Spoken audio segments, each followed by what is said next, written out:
The overall goal of this method is to measure the grooming behavior of Drosophila by quantifying and comparing the remainder of colored brilliant yellow dye on the body of the animals in groomed and ungroomed conditions.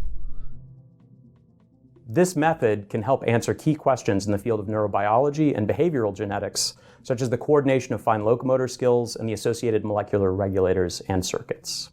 The main advantages of this technique are that it's rapid, robust, and easy to perform by many experimentalists and students at a variety of skill levels. Demonstrating this procedure will be Frankie Barradale, a student in my laboratory.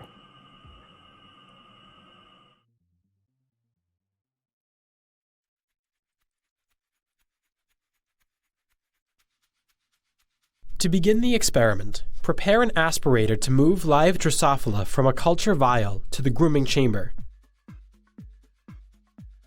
Using scissors, cut 1.5 feet of Tygon tubing.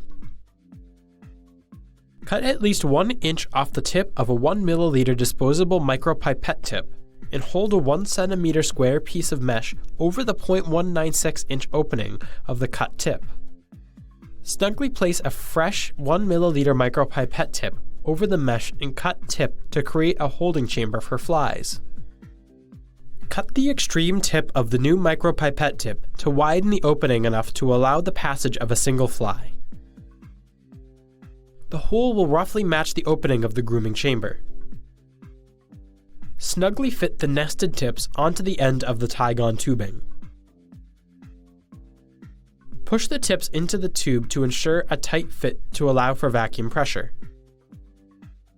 On the other end of the tubing, cut the tip of a 200 milliliter micropipette